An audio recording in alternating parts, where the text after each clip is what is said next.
नमस्कार, मी दीपक देशमुख. माझ्या यूट्यूब चॅनलमध्ये तुमच्या सगळ्यांचं स्वागत आहे.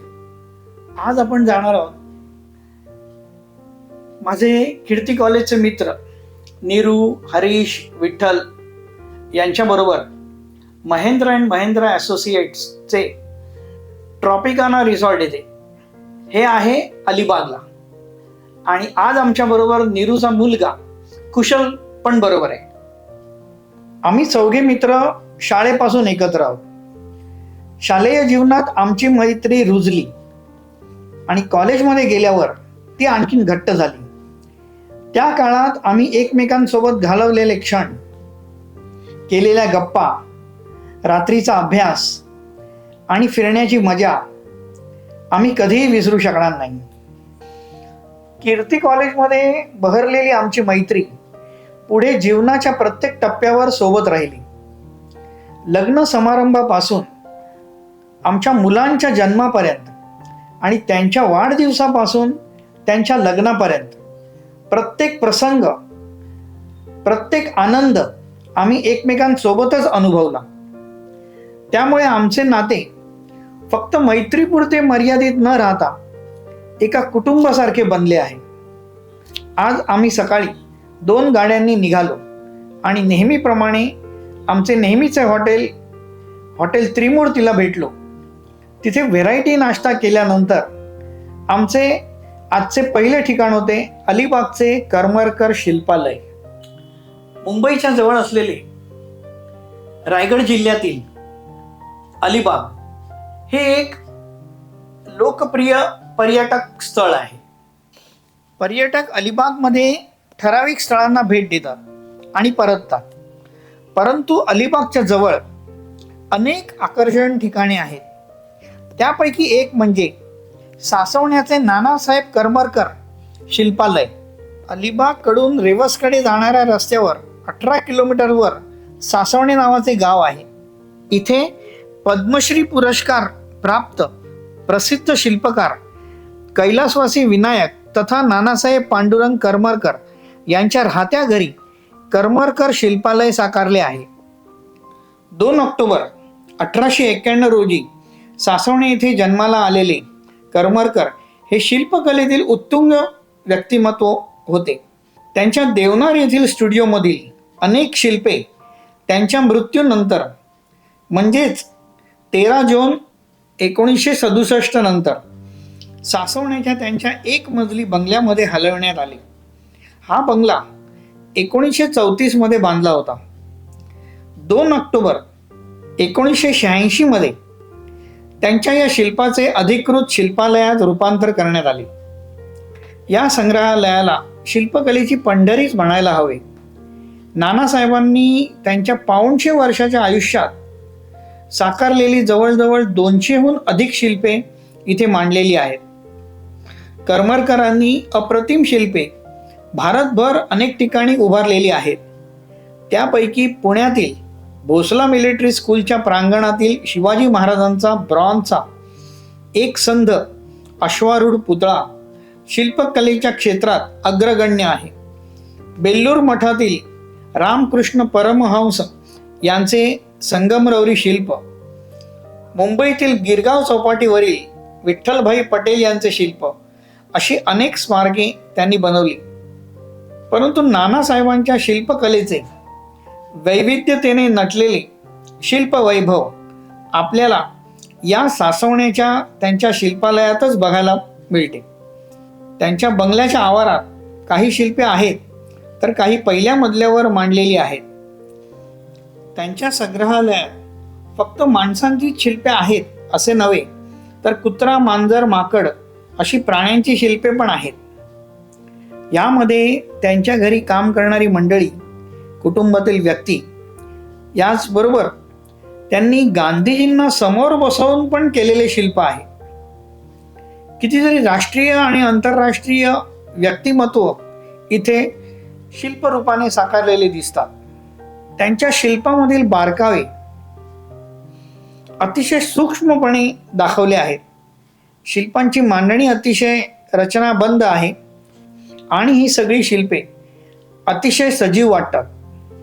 त्यानंतर आम्ही आलो महेंद्र आणि महेंद्रच्या ट्रॉपिकाना रिसॉर्टला. तिकडे नीरूनी 2 रूम अगोदरच बुक करून ठेवल्या होत्या.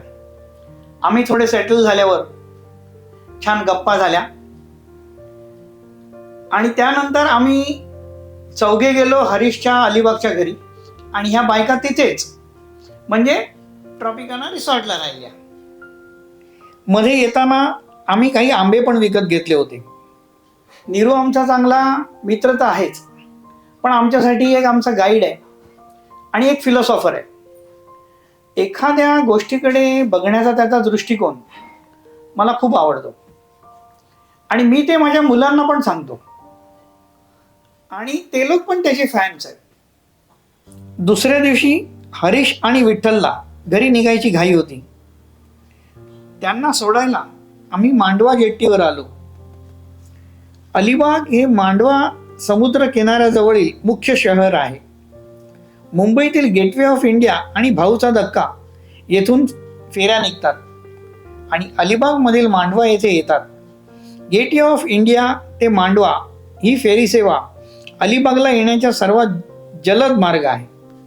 मांडवा गाव किंवा जेट्टी हे अलिबागपासून 19 किलोमीटर आहे.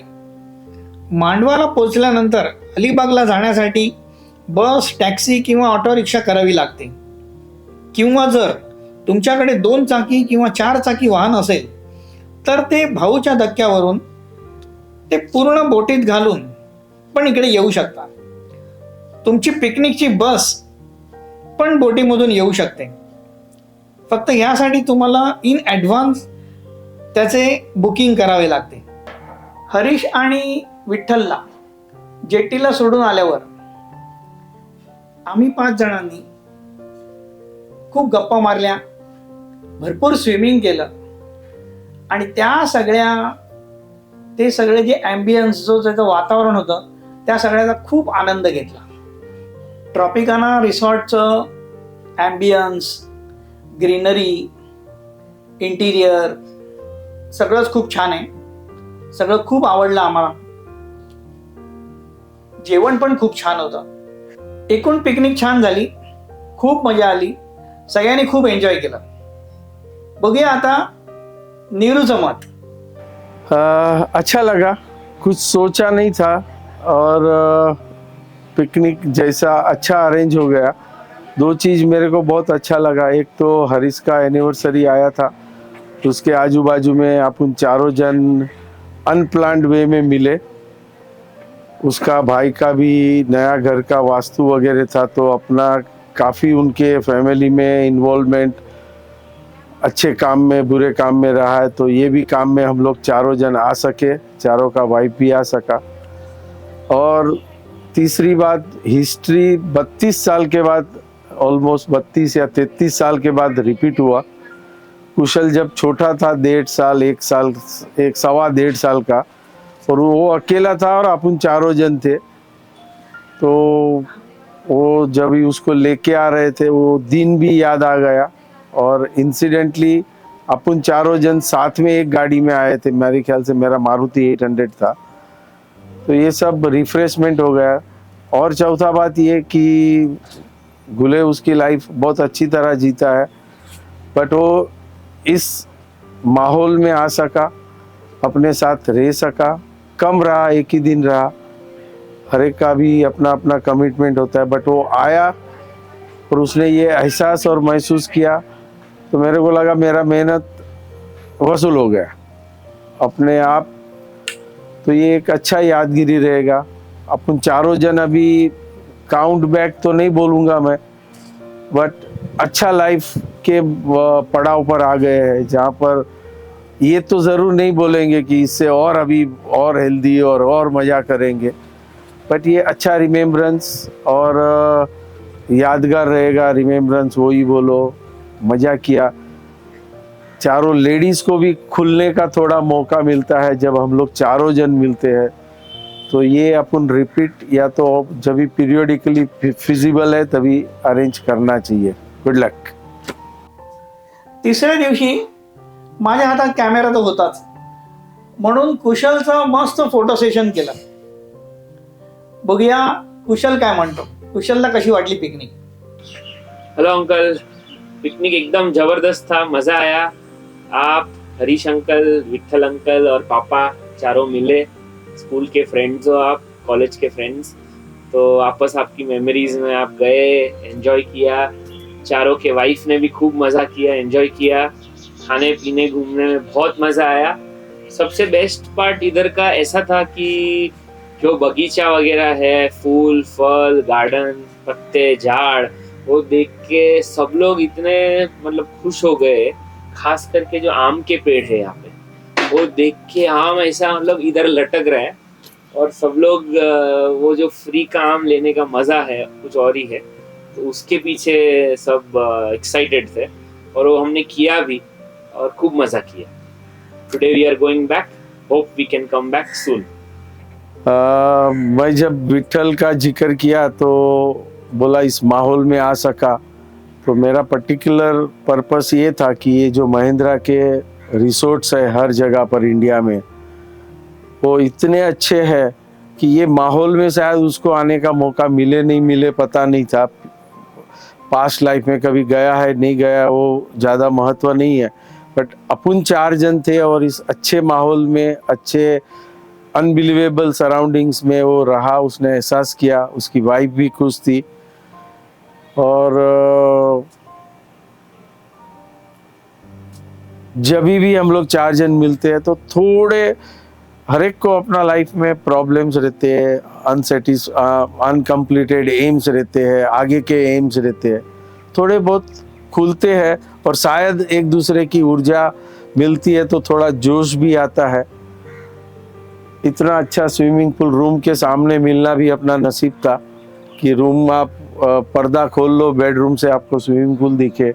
लोग भी अच्छे हैं यहाँ के।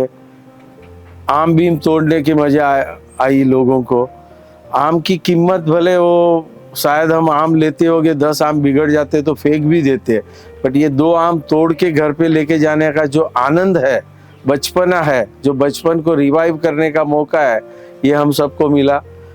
हम सबको जब ऐसे ही बैठे थे, आए तभी कुछ एम नहीं था ये तोड़ेंगे वो तोड़ेंगे, बट कुदरत ने देखो कैसा किया। हम लोग बैठे थे उधर, अपने आप एक नारियल गिरा तो हम सब में ये उत्सुकता जागी कि क्यों नहीं अभी आम तोड़े और नारियल भी तोड़ पे घर पे लेके जाए। तो ये मजे में और एक कुदरती मजा ऐड हो गया हमारे सारे में, और I hope it will remember till we are all together. Video आवडला असेल तर लाईक करा, शेअर करा, आणि असे अनेक व्हिडिओ पाहण्यासाठी सबस्क्राईब करा, आणि हां, बेल आयकॉन दाबायला विसरू नका.